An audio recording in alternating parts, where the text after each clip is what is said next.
Welcome to Aspire. We're going to talk about one of the most important of all subjects on this particular program.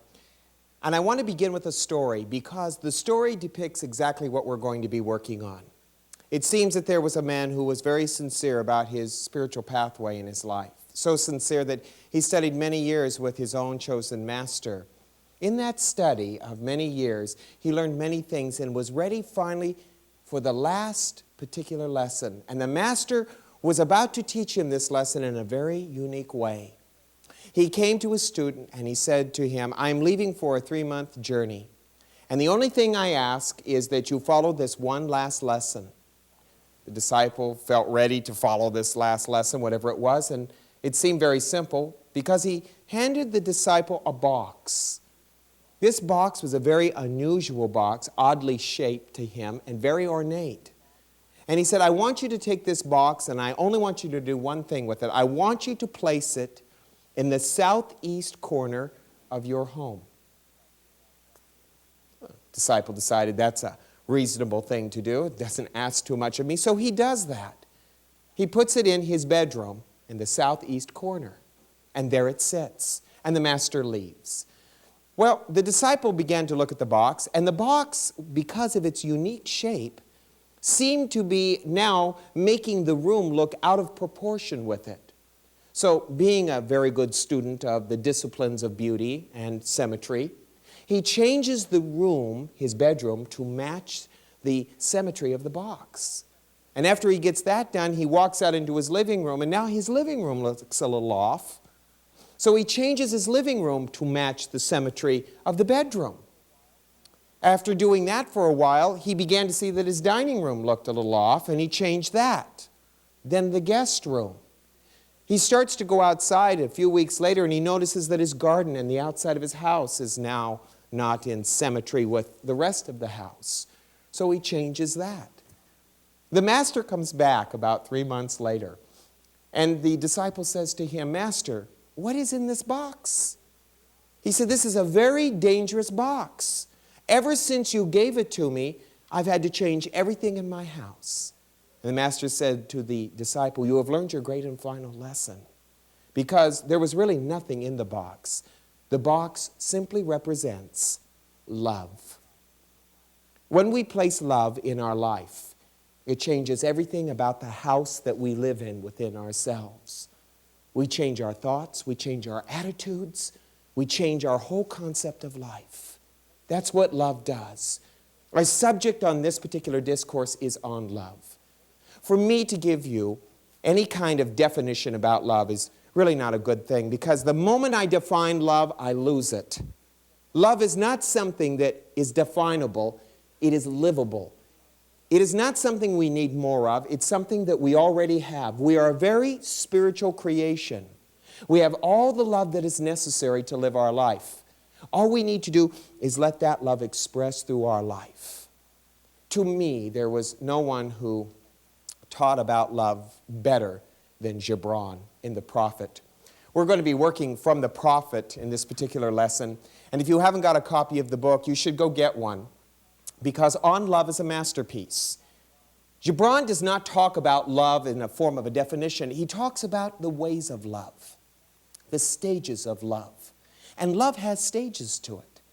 The first stage to walking the spiritual path in love is the recognition of love. I would like to read to you from Gibran his statement about the recognition of love. It's beautiful. It's more than beautiful, it's precise. He says, when love beckons to you, follow him, though his ways are hard and steep. And when his wings unfold you, yield to them, though the sword hidden among his pinions may wound you. And when he speaks to you, believe in him, though his voice may shatter your dreams, as the north wind lays waste the garden. One of the first things that we all need in our life is the concept of the recognition of love. We need love. It's a funny thing, though, we don't recognize that. We see so many things that have to happen before love can occur within our life. We recognize that we need a loved one in our life, or that we need a job, or we need more money, or we need a physical healing of some sort. We're always involved in the necessity of something outside of ourselves. And yet I tell you, no matter who you are in this world or what you are doing, everything we do, from Adolf Hitler to Jesus Christ, we do to learn the lessons of love in our life. We need love. It is the most important thing we go after, and we are in the pursuit of it unconsciously and sometimes consciously all the time in our life. If we're aware of that, though love and the realization of it will lay waste our dreams, those fantasies that we have about love, it brings us closer and closer to the essence of ourselves as a spiritual being. The first major step in life that we take is not to accept a religion, not to accept beliefs, not to accept the idea of God necessarily, but to come to the idea that I am here on this planet to learn to love. And in loving, I'll find myself and God within me. Let's look at the second step. Second step is something really quite simple. It's called the humility of love. And love humbles us. And I like the way Gibran talks about how love humbles us. Sometimes it's not a very gentle experience. Listen to this. For even as love crowns you, so shall he crucify you. Even as he is for your growth, so he is for your pruning. Even as he ascends to the heights and caresses your tenderest branches that quiver in the sun, so shall he descend to your roots and shake them in their clinging to the earth. Magnificent statement about love. We have to be humble if we are to know love. The humility of love simply means this: I am ready to learn. I'm ready to take those things that I thought were right and change them and understand they weren't so right. As love crowns us with accomplishment, so it crucifies us. What does that mean? Jesus taught us this in a very interesting fashion. If you look at his teachings on the Mount, you will find out that they were teachings, they were not a sermon. Jesus never gave sermons. Webster's defines a sermon as a speech on conduct and duty. Jesus never gave us speeches on conduct or duty. He only gave us insights into consciousness, how to be more loving, how to master ourselves and the elements of ourselves. On the Mount, he said something very interesting to us. He talked about the humility of love. He said, your forefathers said to you, live an eye for an eye, a tooth for a tooth. And he talked about us hearing the message behind that.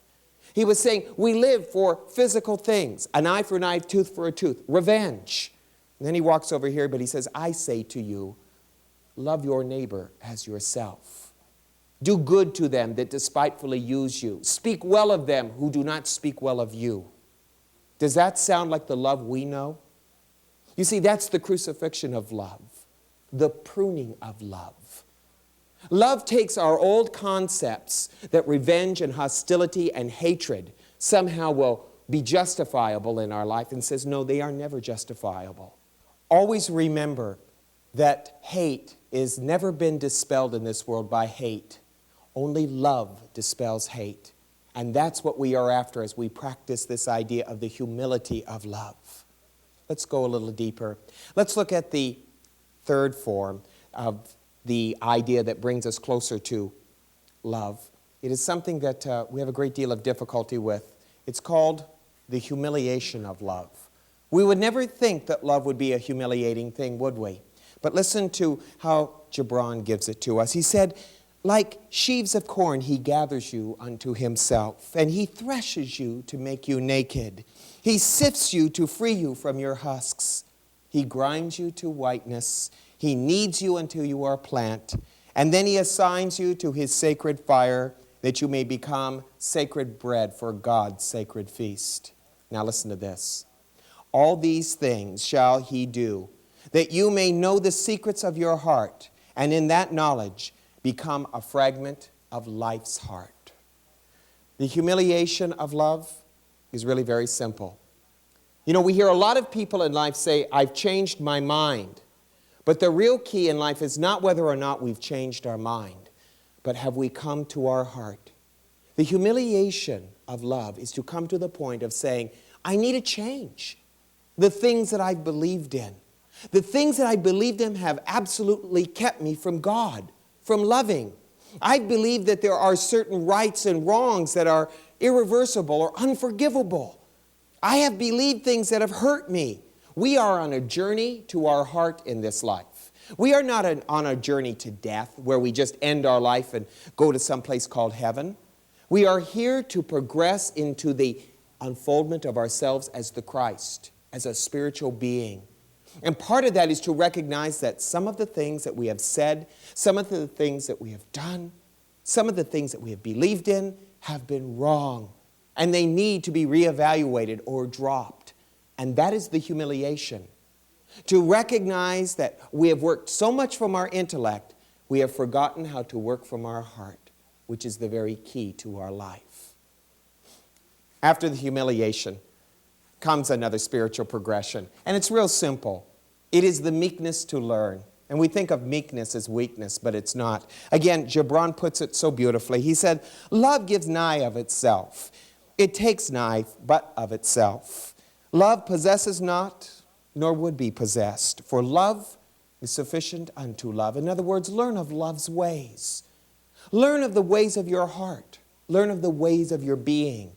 Be meek enough or strong enough within yourself to be teachable. This is why on the Mount Jesus said, blessed are the meek, for they shall inherit the earth. How right he was. Those who are strong enough within themselves to learn, to grow, to be flexible enough to make changes within their life, make some definite changes in their living. I'd like to end with the final. It is the realization of love as a quality within us, a livable quality. And the words that I'm about to read to you, I feel, are the greatest ever written on the concept of love. I offer them to you in great humility and in respect to you as a loving creation of life.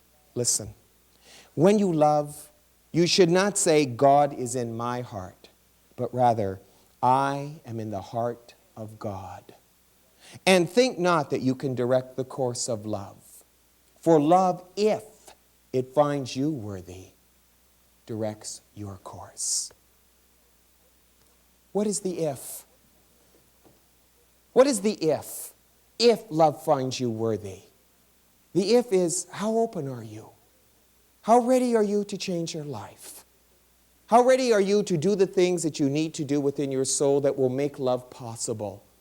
The way we are now, we have great opportunity for new life and new love. It's never too late for something beautiful to ever happen to us. It just depends on this. How open can I be? How diligent will I be? Do I have preconceived notions that love is an emotion?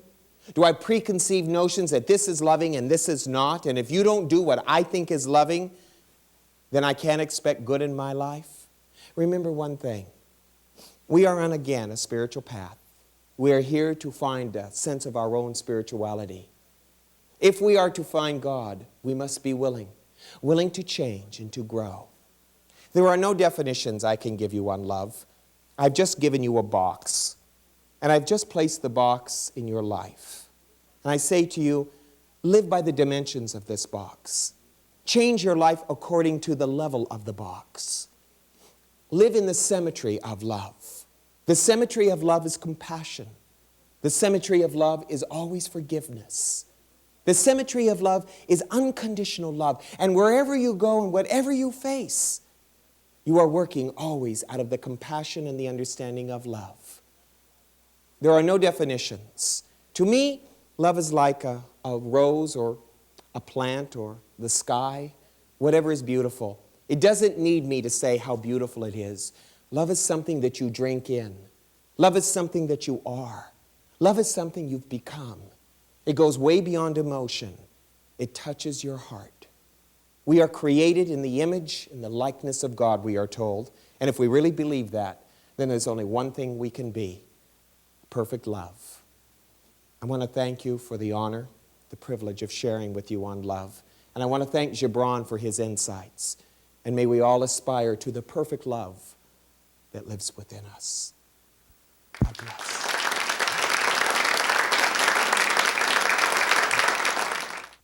Welcome to this segment of Aspire. We're going to talk about a very sensitive and, well, controversial subject, learning to leave, breaking up a marriage. And it does happen. It's happened to many of us and it will always continue to happen. But insight into why it happens and the wherefores, I think, are very important. Our guest on this segment of Aspire wrote this magnificent book, Learning to Leave, Lynette Terrere. And it's a very interesting book. I've read it about 4 or 5 times. And I feel that it's truly a contribution towards marriage and relationships, believe it or not. Learning to leave is a must if you are going through that kind of experience. Lynette, I'm so glad you chose to be with us. Thank you.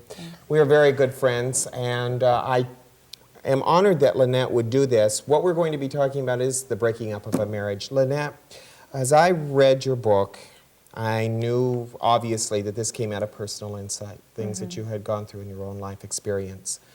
And I think one of the major questions that all of us ask is, when is it time for me to break up this marriage? Hard question, and it's different for everyone, Greg. I think you have to look at how you feel in your day-to-day life. A lot of us think it's time to break up the marriage when you fall out of love, when there's no more romance.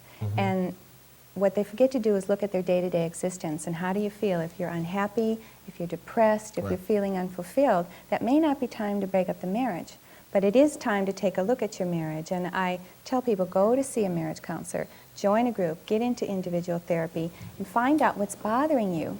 And then do the scariest thing of all, tell your mate. You know, most of us won't talk to our mate about the fact that, hey, I'd like to take 4 weeks vacation alone in the summer. Or I don't always want to go to the store together. Or I'd like to take some classes and do something different. We think, if I say that, I'm going to hurt his or her feelings. If I say that, it's going to be the end. And so we don't talk, and instead we hold it in, and we become more sad and more angry and more resentful. Lynette is a therapist in Del Mar, and she runs the center there, offering help to individuals who want it and learning how to go through this experience. In the people that you see, what is the major question that most of them have? What is the major problem that we go through when we're breaking up a marriage or a relationship? I think the first thing they did, well, there's a couple of things. They're afraid, and they're afraid on a very concrete level. How am I going to manage the money? Is there going to be enough to go around? And, you know, common sense tells you there isn't. If you're dividing up the same income into 2 households, there may not be enough to go around. So they're afraid of not being able to make it financially. But they're also afraid of being alone. You know, when you're in a relationship, I don't care how bad it is, you get real comfortable in it, and it becomes a way of life. So who am I when I'm not in this relationship, and will I ever have anyone else to love me? The question of remarriage then comes up. Do they ever, do people who break up want to get married again, or they want to date, or is there a fear, the phobia of meeting the opposite sex again and going through that shtick? Yes to all of that. Yeah. They want to get, I think we all want to have a mate. I think we all want to bond with somebody. And so I think eventually, even if we're happy being single for a while, we want to get back into a relationship. But people are afraid that nobody will love them. Because one of the things that happens in a breakup is all of your life issues come up. So if you have a life issue that nobody will love you really, that you're not lovable and you don't deserve love, then when you go through a divorce, that's the issue you focus on. Not the issue of rejection, not the issue of abandonment, but I don't deserve love because I'm not lovable. And so the fear of being alone is magnified 100 times for these people. The good part about all of those life issues coming up when you go through a breakup is it's a chance to work on them. They're right at the surface. But back to your original question, what comes up for people? Fear of being alone, fear of not making it financially, and guilt. All right, we live in a society where we're heavily indoctrinated with the idea that you stay together out of this commitment. Whatever happened to the commitment of marriage? I think there's a lot of feelings of guilt about that. Where is the commitment in marriage, and should there be one? Yeah, I don't think 2 people can be together without commitment, whether they're married or living together. I think that what we're asking when we suggest that people get married, what we've been asking in years past is that you make a commitment at 18 or 20 for the rest of your life. And in 1700 or 1600, the rest of your life meant you were 35. But now we're asking people to make a commitment that will last 60 or 70 years. Now, I'm not saying that's good or bad. I'm saying that may not be realistic.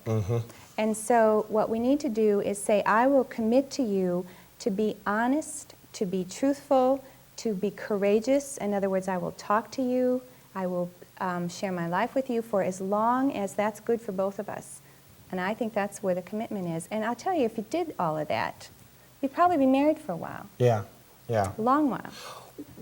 Why do we have relationship problems? Why is it that we know that we want to be with one another, male, female, but why is it that everything seems so hunky-dory for a while? We date, you know, we have the enzymes running around in us, and all of a sudden now the enzymes stop because we get married, the ring changes everything. What happens? What goes on? You have 2 hours. 3 minutes. Okay. One of the things is we have unrealistic expectations about what a relationship is all about. And we never learned that in school. You know, you asked me one time, how is it that we know how to fix cars, but we don't know how to fix marriages? Because we didn't have a class in that. We looked at our parents and we do what they do. So relationships change after a while because we think that romantic love will last forever. We haven't had an experience of committed love. We think that it always has to be up here, and we don't know that relationships go like this, and when they go like this, we get real scared and we want to get out of them.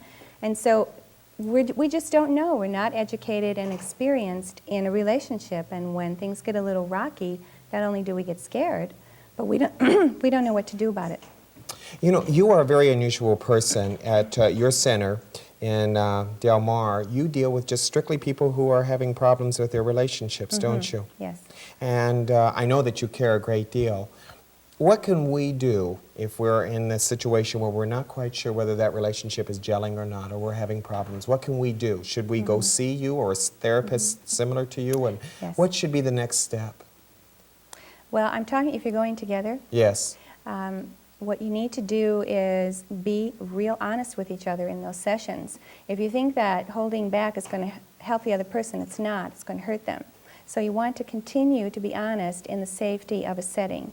You need to look at the day-to-day reality of your life.